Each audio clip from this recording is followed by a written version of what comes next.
had this incident taken place mere feet inside the barn, he wouldn't have been afforded the protection under the law. That's Circuit Judge Arlie Smith, who ruled in December that Luis Casado acted in self-defense under Florida's Stand Your Ground law in the shooting death of Adam Amoya. The shooting that occurred in May of 2021 outside the Dos Gatos bar in St. Augustine was caught on surveillance video. Yesterday, Casado received the maximum sentence of 60 days in jail for carrying a firearm into a prohibited place, a misdemeanor. This after the manslaughter charge was dismissed in 2022. Before the sentencing, impact statements were given by Amoya's family, including his mother, Diane Amoya. You can never imagine one of your sons waking you up in the middle of the night to tell you your son has been murdered. I screamed and cried. I couldn't breathe. I had to buy a burial plot right next to my brother-in-law. I screamed and I cried. I couldn't breathe. Adam Amoya was 37 years old. His friends and family remembered him as a successful business owner who supported his friends. This local news is a service of your hometown Toyota dealer, Beaver Toyota, US 1 St. Augustine, here to wow you.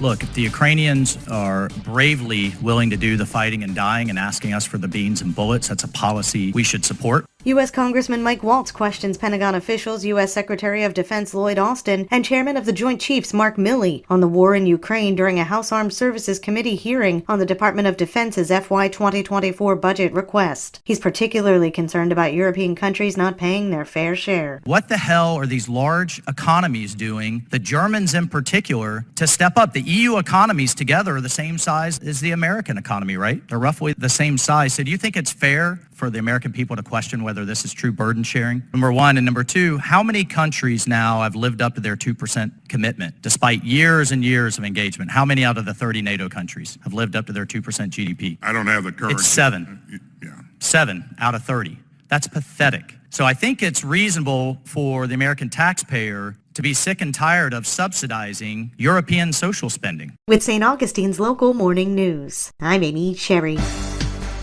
Liz Ryan speaks to a fourth-generation Floridian who educates through entertainment. What better way to wrap up Women's History Month than to chat with Diane Jacoby? She's a local legend. She travels the state reenacting lives of famous women in our state's history. She tells us why she settled in the ancient city. We realized what a beautiful historical town it was. And as an artist, I wanted to be in a town that was European in flavor. So my husband and I moved to St. Augustine, and I never want to live anywhere else.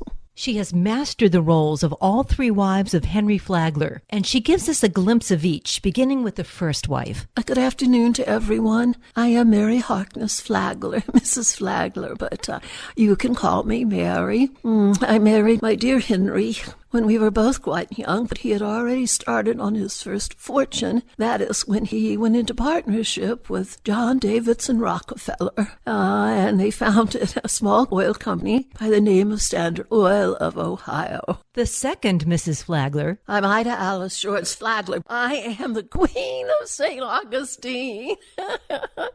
Henry met me, you know, when his first wife was so sick. He hired me to be nurse to her, and I have. When she dies, and I know that'll be soon, I'm going to do whatever it takes to take his mind off of his losses. And I know that I can because I'm the Queen of St. Augustine.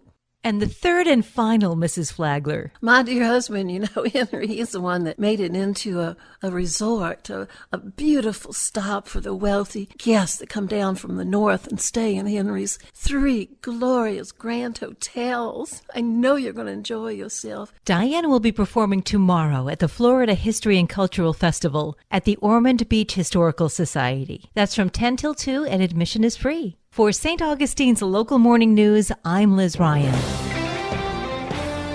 The weekend is here and there's plenty of family fun to be had in St. Johns County. This is Stacy with Fun for Augie Kids. The Just Between Friends St. Augustine Spring Sale is this weekend. This event only happens twice per year, and you can save big on everything you need for your family. Saturday, you can also take part in their Easter egg hunt, complete with face painting and games. Enjoy Matilda the Musical Junior this weekend. Packed with high-energy dance numbers and catchy songs, children and adults alike will be thrilled by the story of this special little girl with an extraordinary imagination. The St. John's Park Parks and Recreations is hosting a Parent Night Out event complete with a glow-in-the-dark egg hunt. Your child will also enjoy pizza, dancing, and games. Join the Ponte Vedra Church for their annual Spring Festival tomorrow. They will have pony rides, an Easter egg hunt, face painting, and much more. For more on these events and others, please visit us on our website at fun4augiekids.com. Have a great weekend. And now you're up to date with St. Augustine's local morning news. I'm Rich Carroll.